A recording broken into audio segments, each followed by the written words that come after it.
Welcome, traveler of time.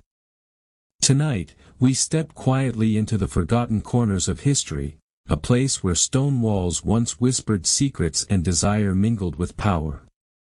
Maybe you're listening at the end of a long day, or maybe you've stumbled here out of pure curiosity. Wherever you are, imagine us as glowing dots across a spinning globe, connected by the same ancient wonder that draws us now to Pompeii, a city frozen in time. If stories like this bring you a little stillness and fascination, consider joining me again, for there are many such tales still buried beneath the dust of ages. But tonight's story is unlike any other.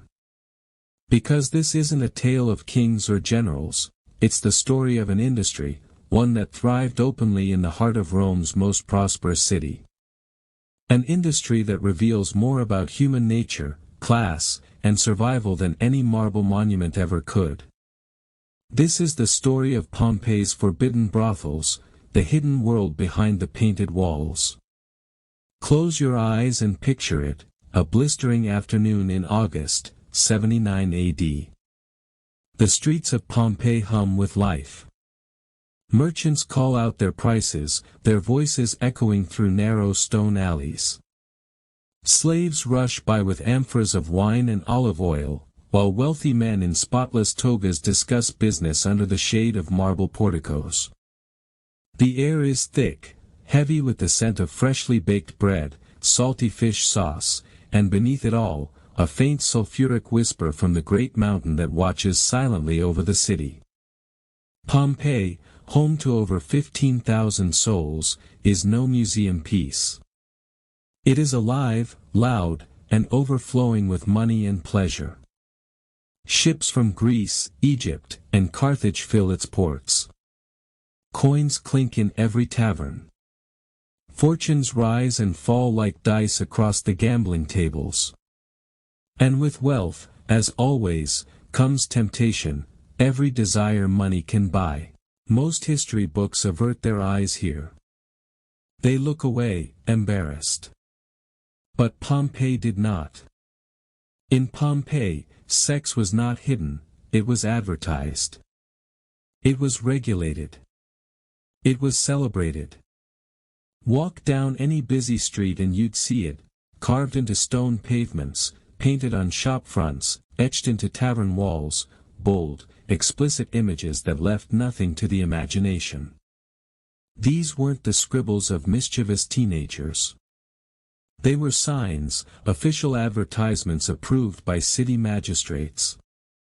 They guided customers to where pleasure waited, a professional industry woven into the city's economic fabric. To the Romans, sexuality was not shameful. It was commerce. It was social currency. But make no mistake, this wasn't some paradise of free love. It was a business built on hierarchy, power, and survival. Meet Marcus Cassius Frugi, a respected merchant, not a criminal, not a shadowy figure. Marcus owned properties across Pompeii's entertainment district, taverns, inns, gambling halls, and brothels. He dined with senators by day and profited from vice by night. And in that, Marcus was no hypocrite, he was Roman. For in Rome, morality and business rarely collided. The same men who funded gladiator schools and wine shops also financed brothels, and still stood proudly as pillars of society. Marcus's investments reveal something profound, that the brothel was not an underworld but a mirror of Roman society itself, reflecting every layer of power, wealth, and human longing.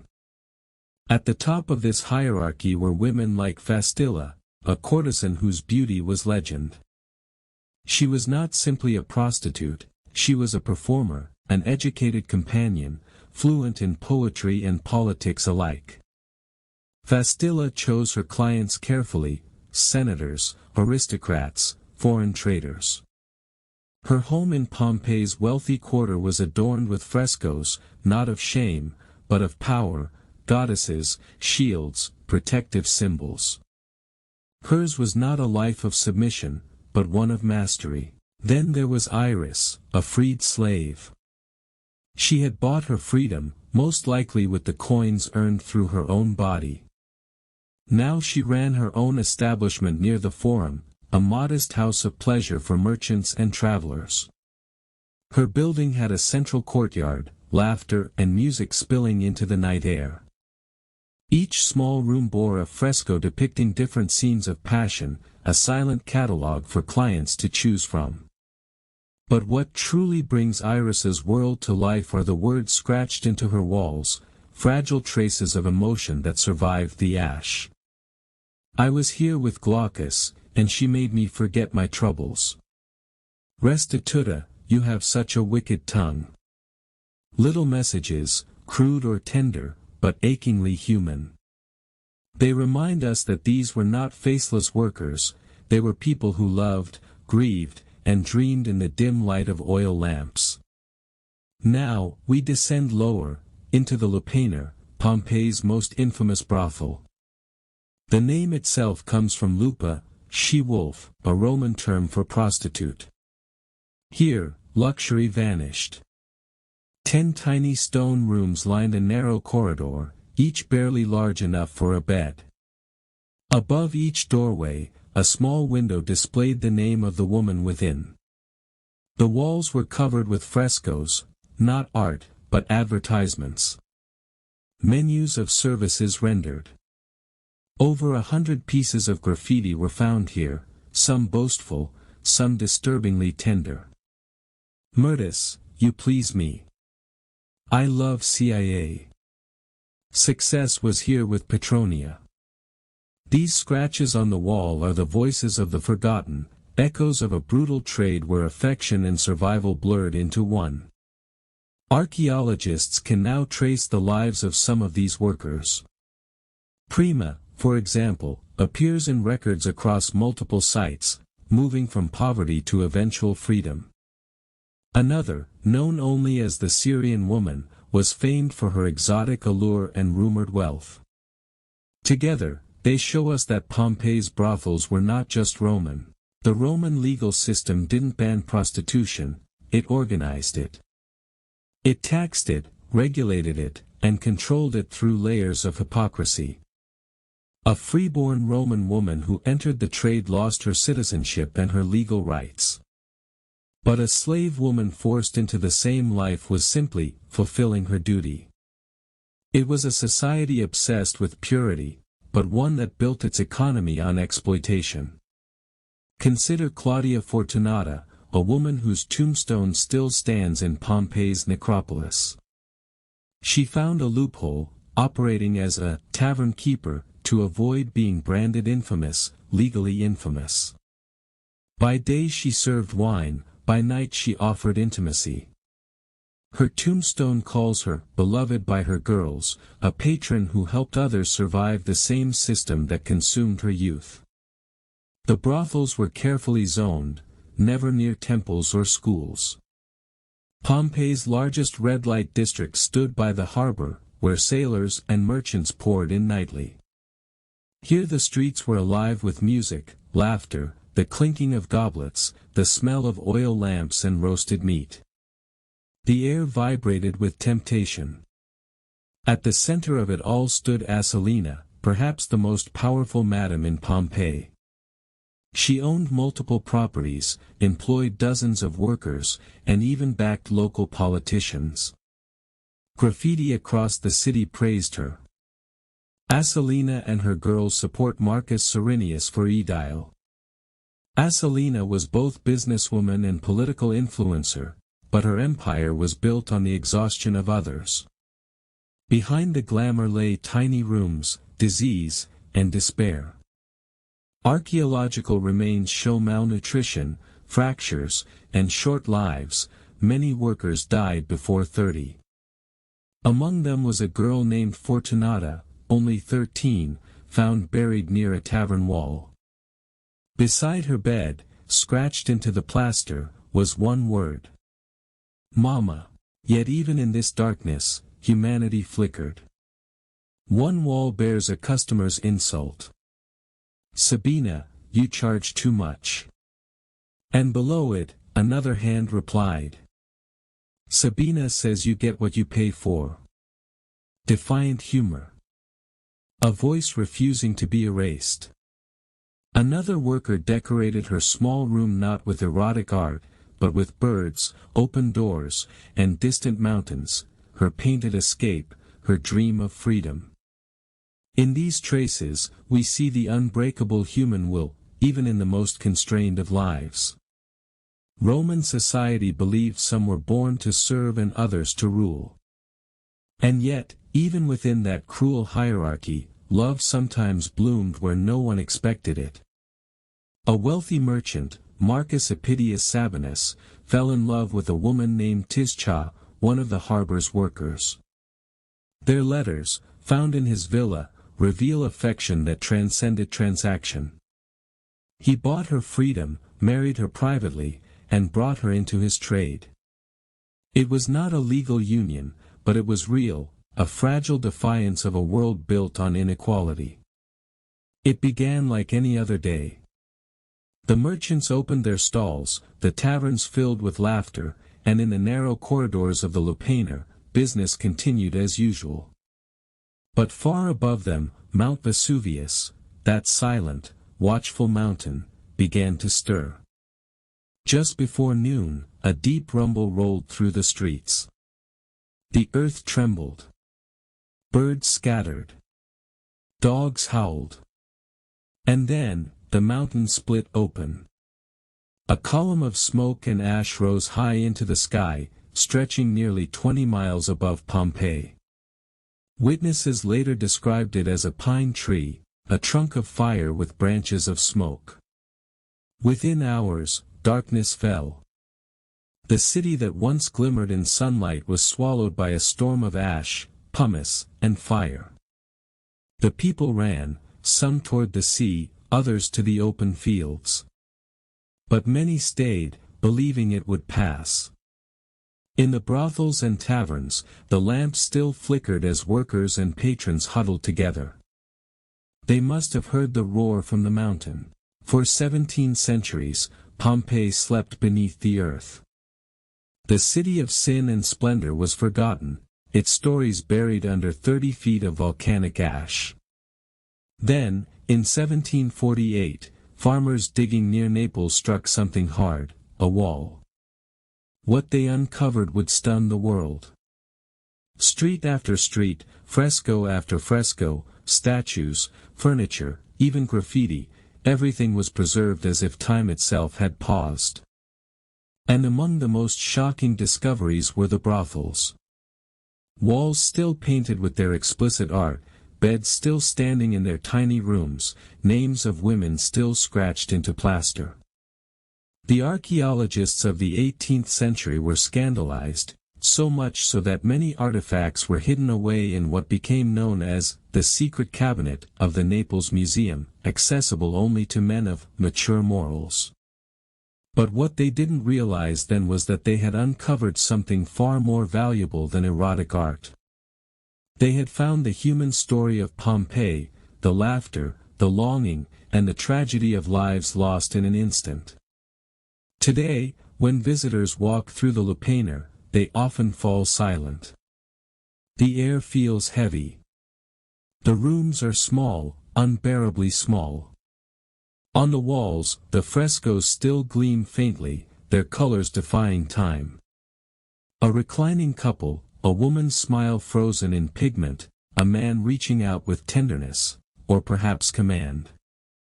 The graffiti still speaks. Gaius was here. Livia, the best in the city. I miss my love. Every inscription is a heartbeat from the past, echoing through stone. You can almost hear the shuffle of sandals on cobblestones, the laughter of drunken sailors, the soft voices in the dark. And somewhere in that silence, perhaps the faint cry of a girl, Fortunata, the child who wrote Mama, carried by the wind that sweeps through the ruins. Pompeii's brothels force us to confront an uncomfortable truth, that civilization has always been a mirror of its desires. The Romans built temples for gods and markets for trade, but they also built houses of pleasure, because desire, like hunger or thirst, was part of life itself. Yet what makes Pompeii haunting isn't the erotic art or the ancient gossip, it's the humanity beneath it all. Every fresco, every carved word tells us that behind the commerce of flesh were people, women and men with dreams, laughter, and fears. Some found power, others despair. Some found love in places where love should not have existed. And then, in one blinding instant, all those stories ended together, emperor and slave alike, frozen in the same gray stillness. When we look at Pompeii today, we are not just seeing ruins, we are seeing emotions made eternal. You can stand in the middle of a street where chariot tracks are still carved into the stone. You can look up and see the same mountain that destroyed it all, still looming, quiet now, but never truly asleep. The brothels of Pompeii are not just a record of sin, they are a record of life. They tell us that the ancients felt as we do, they desired, they laughed, they suffered, they hoped. And perhaps that's why Pompeii still moves us so deeply, because in those ashes, we see ourselves. The rediscovery of Pompeii changed history itself. It shattered the illusion that the ancients were pure marble figures from statues. It revealed their intimacy, their flaws, their passions. For historians, it became a window into daily Roman life. For artists and writers, it became a symbol of beauty, tragedy, and time's cruel mercy. In the centuries that followed, Pompeii inspired novels, paintings, and films. It became the ultimate reminder that nothing, not wealth, not power, not pleasure, can stand against nature's quiet, final hand. Yet, paradoxically, the volcano that destroyed Pompeii also saved it. It preserved its sins and secrets for us to see, to remember, to learn, to reflect. If you walk the streets at dusk, when the tourists are gone and the sun sets behind Vesuvius, you might feel it, the silence of a city that once lived so loudly. You might pass the Lupanar and feel the faint pulse of life that once filled its walls, laughter, footsteps, whispered names. You might realize that Pompeii's greatest story is not about destruction, but preservation. It is about how even the most forbidden places, the darkest corners of humanity, can become eternal once touched by time. So, what remains of Pompeii's brothels? Walls. Names. Art. And a story that refuses to fade. The men and women who lived and died there are gone, but their voices, their marks, are still here, reminding us that history isn't just written by emperors and soldiers. It's written by everyone, by the forgotten, the shamed, the silenced. Pompeii's forbidden houses tell us that even in a world built on power and pleasure, the human heart endures. And perhaps that is the greatest secret the ashes ever kept. Centuries passed before life returned to the sleeping city. When the first archaeologists set foot on its ancient streets, it was as if they had trespassed into a dream, one that had been waiting, silently, for someone to listen. The air was dry, heavy with the scent of dust and age. Each brushstroke of excavation revealed something heartbreakingly human, a clay lamp, a comb, a half-finished loaf of bread. And then, the plaster casts.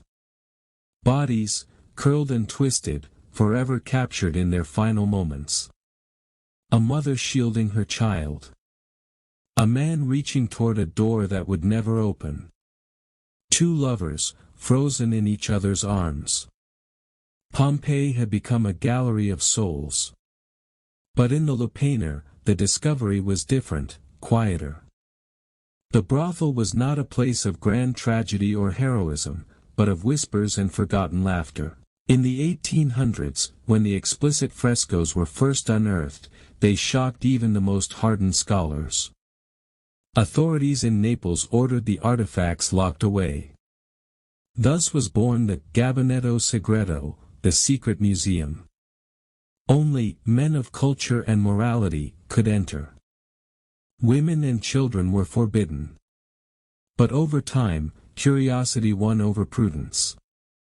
By the 20th century, the doors reopened, and the world finally saw what the Romans had left behind.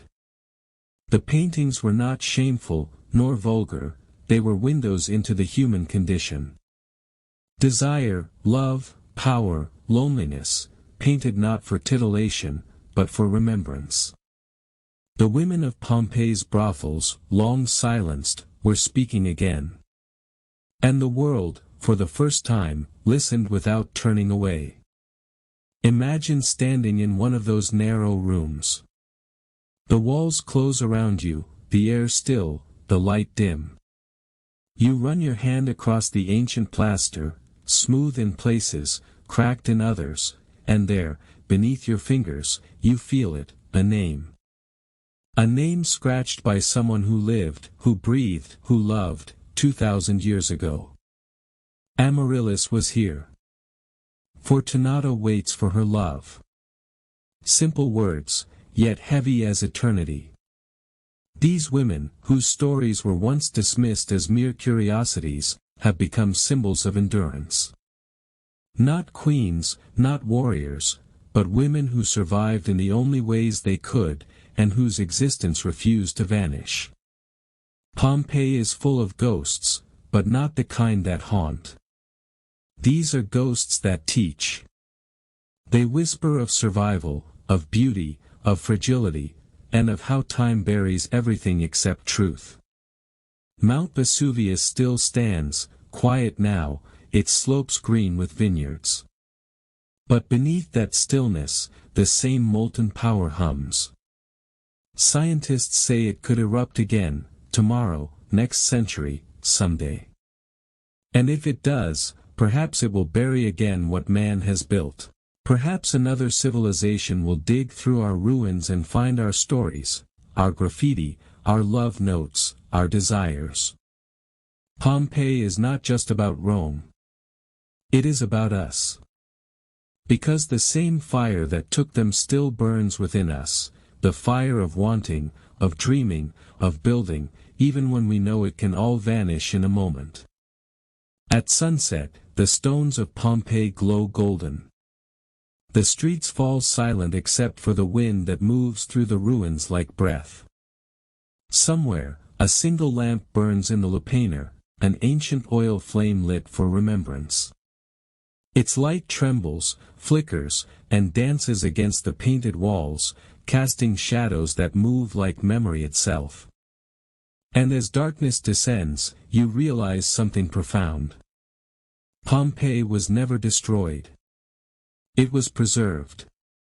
The people are gone, but their humanity remains, suspended between fire and time.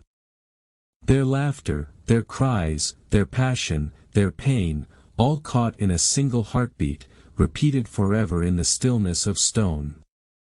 So, traveler, if you ever find yourself walking those streets, stop for a moment. Touch the walls. Listen. The city may be silent, but it still breathes. And if you listen closely enough, you'll hear them, the echoes of the forbidden, the laughter of the lost, the heartbeat of a city that could feel. Pompeii does not belong to the past.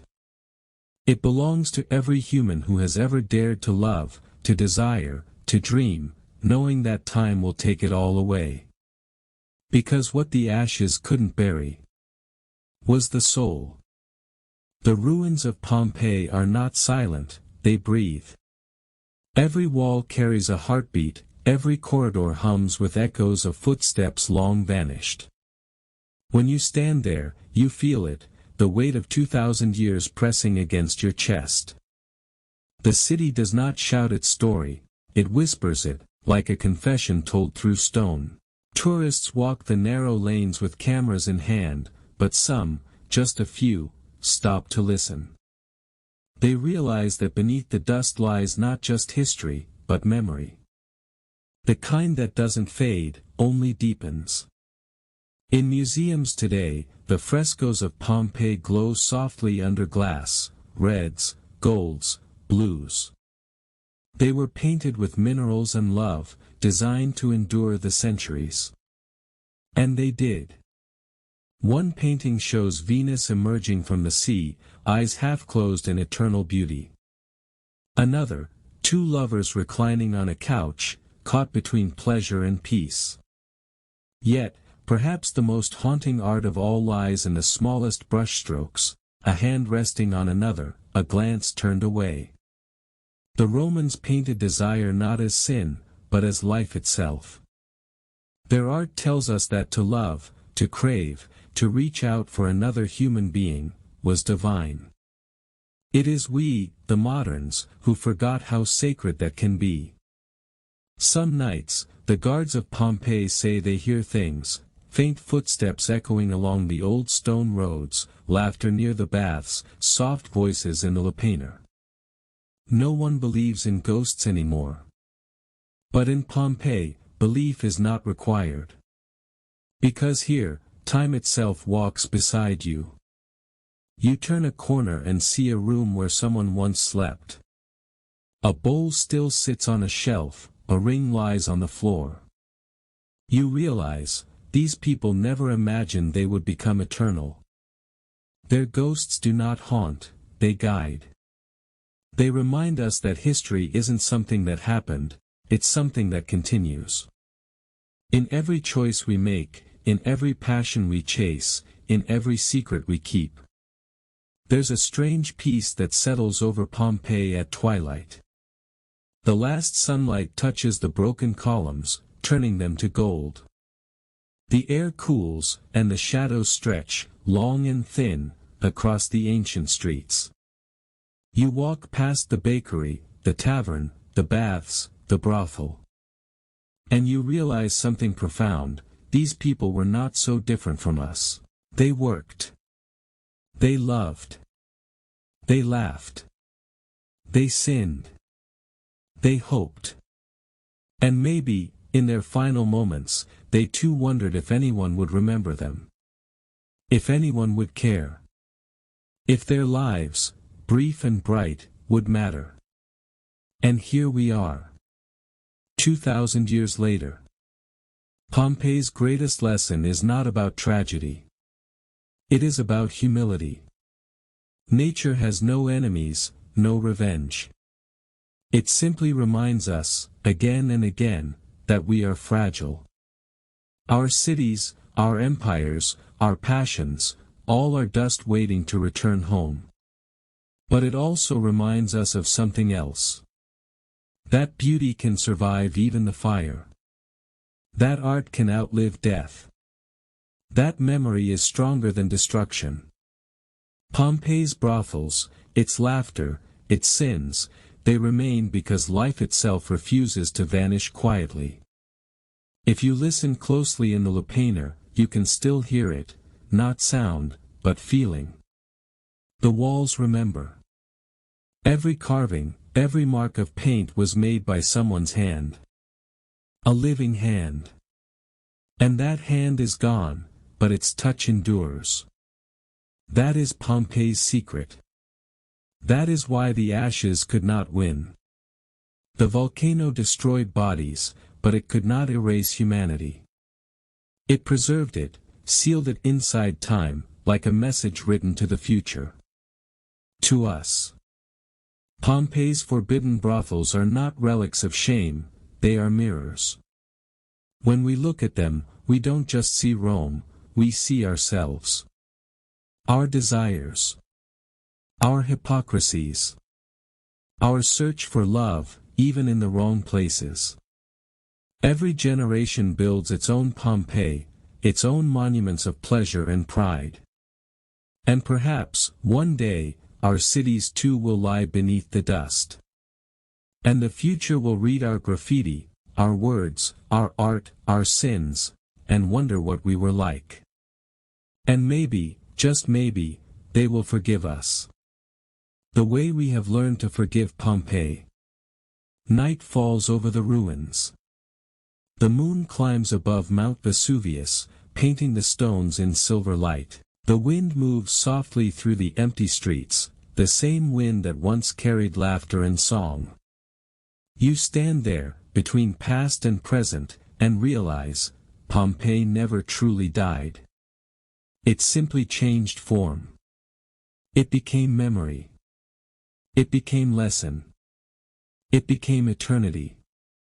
And as you turn to leave, the stones seem to whisper one last time. Remember us, not for how we died, but for how we lived. Far in the distance, Mount Vesuvius still sleeps beneath the stars. And deep within its heart, the fire still waits, patient, ancient, eternal. But in Pompeii, that same fire burns in another form now, in art, in history, in remembrance. It burns in every person who looks upon those ruins and feels something stir within them. That is the true flame of Pompeii, the one that time itself cannot extinguish. For nearly 17 centuries, Pompeii lay buried, a city sealed in silence. Above it, generations were born, empires rose and fell, the world changed beyond imagination. And yet, beneath a quiet Italian vineyard, time had stopped. Then, one spring day in 1748, a farmer digging for water struck something solid. He brushed away the soil, and found a fresco. A face. A wall. He had touched a ghost. What followed would change history. Word spread quickly, and soon teams of excavators arrived, first out of curiosity, then obsession. With every shovelful of ash, the dead city began to breathe again. Rooms appeared just as they had been left, cups still on tables, coins in drawers, even loaves of bread blackened in ovens. Pompeii wasn't just uncovered. It was resurrected. But the world of the 18th century wasn't ready for what it found. As walls emerged from the ash, so did images, vivid, shocking, unashamed. Erotic frescoes, sculptures, mosaics, scenes of intimacy and desire so bold that even the hardened soldiers overseeing the dig turned away in embarrassment. The Catholic Church called the findings indecent relics of pagan corruption. For decades, these artifacts were hidden away in what became known as Il Gabinetto Segreto, the secret cabinet of Naples. Locked rooms filled with forbidden art, open only to gentlemen of mature moral character. Even kings blushed. Even scholars whispered. The rediscovery of Pompeii was not just about archaeology, it was about humanity confronting its own reflection. Pompeii forced the modern world to ask uncomfortable questions. How could such beauty coexist with such vice? How could a civilization so advanced, so cultured, also embrace the open display of desire? But the Romans had never separated pleasure from life. For them, the body was not sinful, it was divine, an expression of the gods themselves. What scandalized modern eyes was, for the ancients, simply nature. And that was the true danger of Pompeii's rebirth. It revealed that history isn't always cleaner, wiser, or more moral than we are. Sometimes, it is more honest. By the 19th century, archaeology had replaced superstition with science. But Pompeii was no ordinary dig. It was an autopsy, a city frozen at the moment of death. Giuseppe Fiorelli, an Italian archaeologist, developed a revolutionary method in 1863. He noticed that human remains had left hollow spaces in the hardened ash, perfect molds of bodies long gone. By pouring plaster into those cavities, he brought the dead back to life. When the casts were revealed, the world gasped. Men, women, children, animals, captured in their final moments. Some shielding their faces, others holding hands, one mother cradling her child. These were not statues. They were screams turned to stone. The brothel workers, the slaves, the merchants, the lovers, all preserved not in art, but in agony. And yet, there was beauty even in that. A fragile kind of eternity born from disaster. Every wall in Pompeii tells a story, but none so haunting as the graffiti. They speak with startling familiarity, like voices echoing across millennia. One reads, "Love conquers all, so let us love." Another, "Successus loves Iris, who does not care for him." And another, written by a hand now long turned to dust. "We two dear friends, forever united, here made our mark." It's strange, even in the shadow of death, they wanted to be remembered. They carved their names not for fame, but for proof of existence. And in doing so, they won immortality. The rediscovery of Pompeii changed not only archaeology, but art, philosophy, and even morality. Writers like Goethe, painters like Ingres and Almeda Dima, composers, philosophers, all came to see the ruins. They saw in Pompeii both the glory and the fragility of civilization. To some, it was a warning. To others, a temptation. The brothel frescoes, once condemned, became the subject of serious study, not for titillation, but for understanding. They showed that even 2,000 years ago, humans sought beauty in the forbidden, meaning in pleasure, and dignity in survival.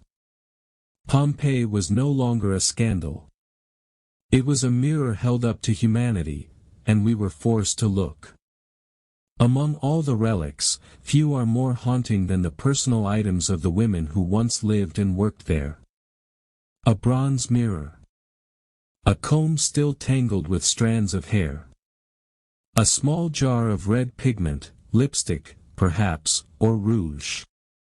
They are silent testaments to lives erased and remembered. And when the plaster casts revealed women, curled, clutching, waiting, the world saw not sinners or slaves, but human beings. Their stories became a voice for countless others, the nameless, the silenced, the forgotten. Pompeii, once buried in ash, became a shrine for empathy. As the centuries turned, Pompeii transformed again, from ruin to revelation. Millions now walk its streets each year. They marvel at its colors, its art, its tragedy. Yet few realize they are walking through a graveyard made of memory. The city is not dead. It is listening. Every footstep is an echo. Every whisper is a prayer. And somewhere beneath the layers of time, the people of Pompeii are still there, not haunting, but waiting. Waiting to be seen not as curiosities of the past, but as kin.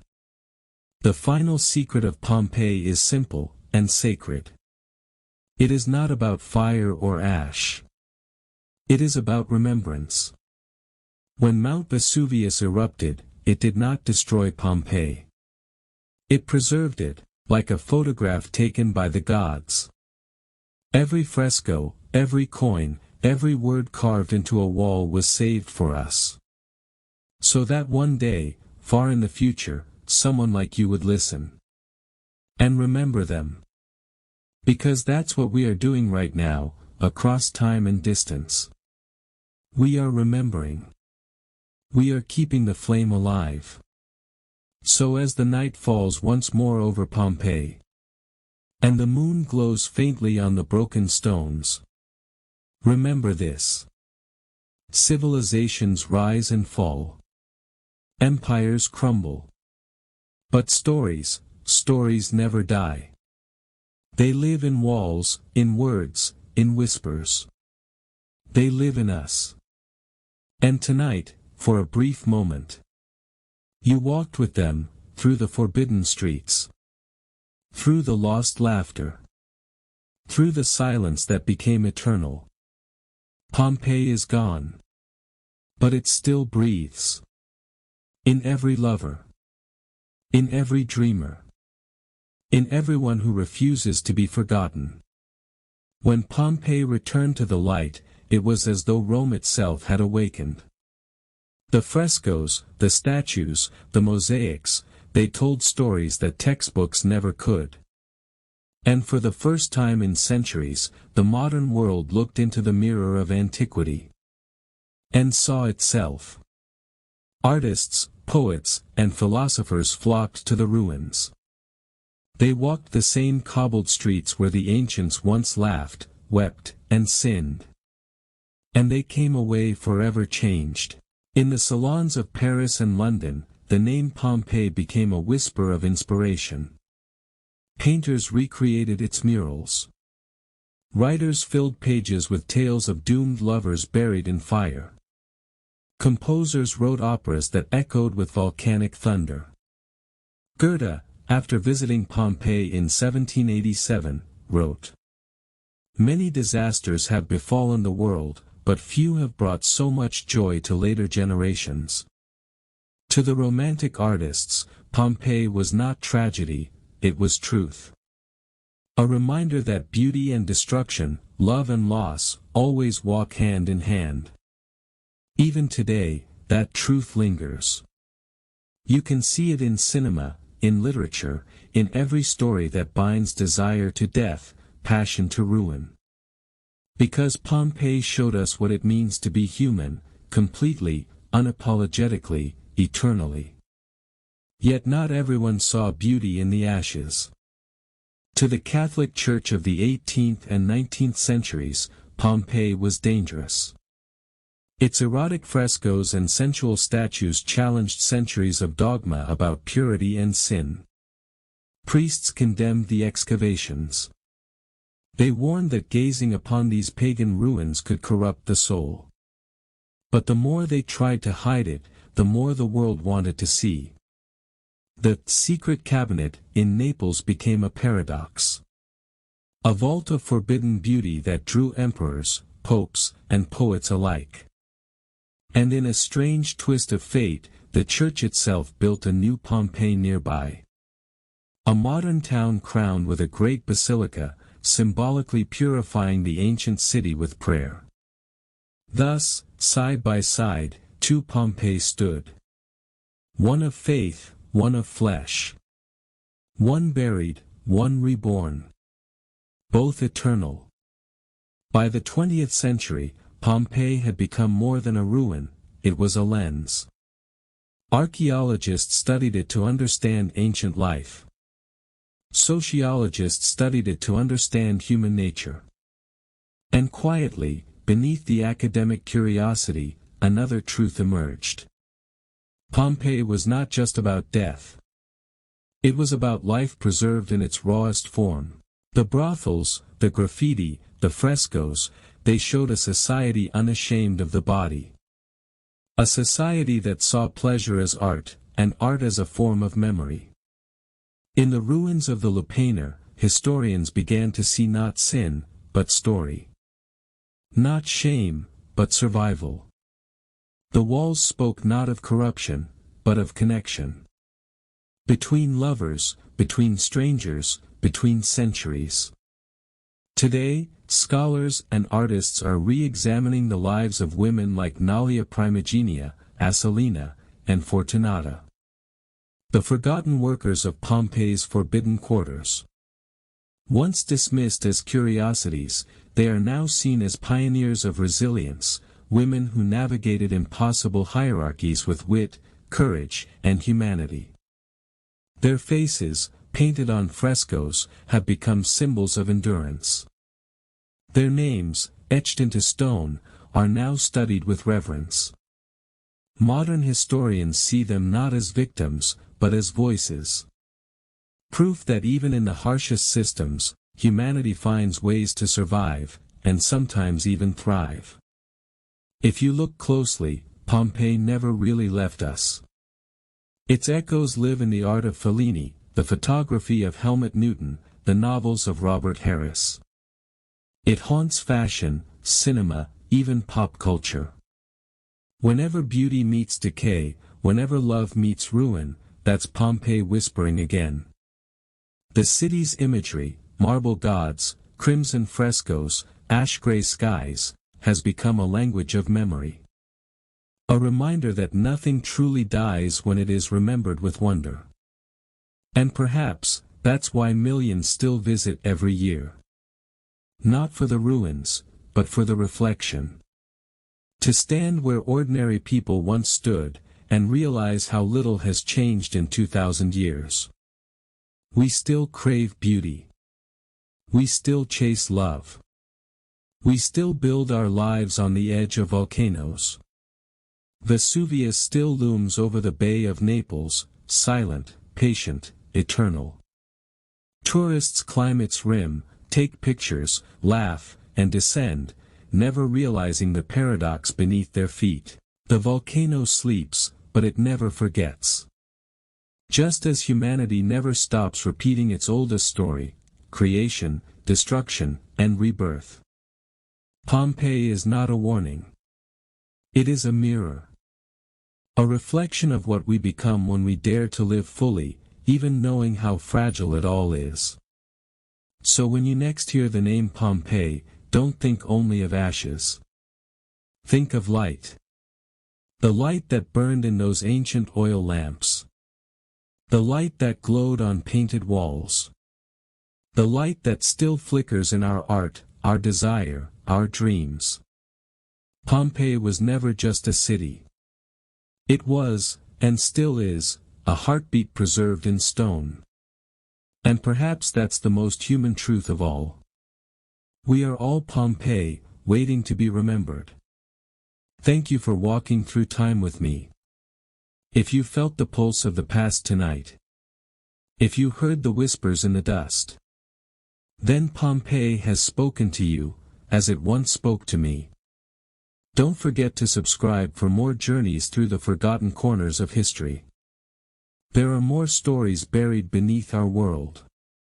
And together, we'll uncover them. Until next time, traveler. Let the fire rest, but never go out. Dawn never came for Pompeii. When the mountain fell silent, the world above moved on. And for nearly 2 millennia, no one spoke the names of those who died in its shadow. Yet, beneath the hardened ash, life still lingered. Preserved in gestures, in the curl of a hand, in the embrace of lovers who refused to part even in death. Archaeologists later uncovered them.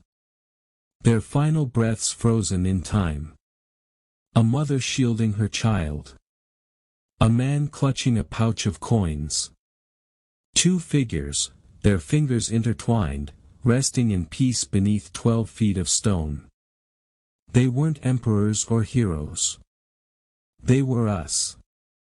If you listen closely in Pompeii at dusk. When the tourists have gone and the air turns cool. You can almost hear them. The faint echo of sandals on stone. The murmur of a merchant closing his stall. The laughter of girls from the Lupanar, carried on the evening wind. They are not ghosts. They are memories with voices. And in every ruin, in every broken archway, you can feel their silent question. Will we be remembered? For every archaeologist who has brushed dust from a fresco or unearthed a lost ring from the ash. Pompeii is not just a site, it's a conversation across time. They dig carefully, like surgeons. Awakening lives that once danced in sunlight. Some say you can sense emotion in the earth. A pulse beneath your fingertips. As if the city itself remembers being alive. Each artifact tells a story. Not of death, but of defiance. The painted gods, the erotic murals, the playful graffiti. All saying the same thing. We lived. We desired. We mattered. One of the most haunting discoveries was found in a small room, sealed tight by time. 2 figures, their plaster forms locked together, forever embracing. Were they husband and wife? Secret lovers? strangers who found comfort in their final moment. No one knows. But in that eternal embrace, they became a symbol of all human tenderness. Proof that even at the edge of oblivion, love endures. As one historian wrote, they died as they lived, reaching for each other. When the volcano roared that morning in 79 AD, the people of Pompeii did not know they were becoming immortal. They ran through the streets, sought shelter in their homes, prayed to gods who remained silent. And when the sky turned to night, and fire rained from above, they became part of the story of the earth itself. The city fell silent. But that silence became music for the centuries that followed. Today, Vesuvius stands quiet. Its slopes green and peaceful. Its summit whispering smoke only on the rarest of days. But the people of Naples know. The mountain never forgets. They say when the wind is right, you can hear faint cries rising from the crater. Echoes of those who never left. Legends tell that the spirits of Pompeii still guard the valley below, watching the living, reminding them to love fiercely. For everything can change in a single breath of fire. Pompeii's story is not one of tragedy. It is a hymn to the fragile miracle of being alive. It reminds us that desire is not sin. It is proof of the soul's hunger to exist fully, even when time itself turns to ash. The forbidden brothels, the murals of passion, the walls etched with laughter. They were never about shame. They were about being human. To touch, to feel, to dream. To leave behind a trace that says, I was here. Every civilization has its Pompeii. A place where beauty and destruction meet. It might be a city, a memory, a love. It might even be you. Trying to build something eternal in a world that constantly burns and rebuilds itself. Pompeii is not buried. It breathes through every artist, every dreamer, every soul that refuses to fade. And so the story continues. In every heartbeat that remembers. In every voice that dares to tell the tale again. As the sun sets over the ruins, shadows stretch long across the ancient stones. The city sleeps again. But its dream lives on. In us. Because somewhere, beneath every layer of time, beneath every forgotten story, lies a spark waiting to be uncovered. And when we listen closely enough, we realize that Pompeii was never just destroyed. It was reborn, in every story we tell. Centuries have passed since the ash fell. And yet, Pompeii still breathes. Every time a brush touches ancient plaster. Every time sunlight falls across a Roman column. A whisper rises from the stones. It is not a ghost's cry. It's memory itself. Calling to those who dare to listen. The city speaks, not through words, but through stillness. A stillness that holds the weight of laughter, desire, hunger, and faith. The stillness of lives interrupted. And the eternal question left behind. What will remain of us when the fire comes again? Pompeii teaches us that civilization is fragile. But humanity is not. Empires crumble, gods fade, languages die. But love endures. Art endures. The human urge to remember, endures. When the ashes settled, the city was gone, but its spirit waited patiently beneath the dust. Knowing one day, someone would dig deep enough to find it again. And we did. Because that's who we are. The ones who remember. Today, artists, filmmakers, poets, and dreamers still wander the ruins. They take photographs, they sketch, they whisper verses into the wind. Not out of curiosity, but reverence. Because Pompeii is no longer just a ruin. It's a mirror. Every cracked wall, every faded mural reflects the same truth. That art and love are humanity's rebellion against time. And perhaps, that is why even the brothels were painted with care. Why even forbidden love was turned into frescoes and stories. To turn desire into art is to turn mortality into eternity. In a museum case in Naples, there's a ring. Two golden bands fused together by volcanic heat. It once belonged to a couple who never escaped. No names. No story. Just the trace of touch turned into gold. People stand before it silently. Some smiling, some in tears. Because they recognize something of themselves there.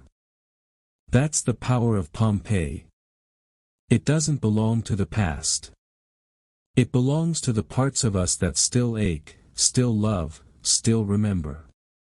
And maybe Vesuvius isn't just a mountain. Maybe it's a symbol of everything that burns within us. Our ambitions, our lust, our anger, our dreams. The eruptions we try to hide. Civilizations build temples to control their volcanoes. But the truth is, we all carry fire inside. Pompeii reminds us not to fear it, but to understand it. Because from the fire comes both ruin and rebirth. As night falls over the Bay of Naples, the ruins turn silver beneath the moon. Crickets sing. The air is still. Somewhere in the darkness, a small lamp glows in a guard's window. The same light that once burned in the rooms of the Lupanar. 2,000 years ago. You can almost imagine the footsteps of a woman on the stone path. Her laughter fading into the night. She is not gone. She's only waiting. Waiting for the next storyteller to speak her name again. When our own cities fall. And they will, one day. What will survive of us? Not our buildings. Not our wealth. Maybe a song. A painting. A love letter. Small things that carry enormous meaning. Proof that we live not only to exist, but to feel. Pompeii's people left behind more than ash. They left behind their emotions carved into walls. And that's why they're still here. In our words, our art, our blood. The mountain sleeps now. But someday, it will wake again. And when it does, maybe another city will vanish. Another story will end. Only to begin again, centuries later. When someone else starts digging. And finds us. They will uncover our ruins. Our music, our screens, our words. And they'll say, these people loved, just like we do. And so, the fire never really ends. It only changes form. So, when you walk through the ruins of Pompeii, don't just see the stones. Listen to them. They are not silent. They are singing, softly, endlessly. Because Pompeii was never destroyed. It was transformed. From flesh to stone. From sin to art. From death to memory. And perhaps, that is the closest thing to immortality we will ever know. Imagine, for a moment, the final night before it all ended. The city hums softly under the velvet sky. Lanterns flicker in tavern windows, their orange glow spilling onto cobblestone streets.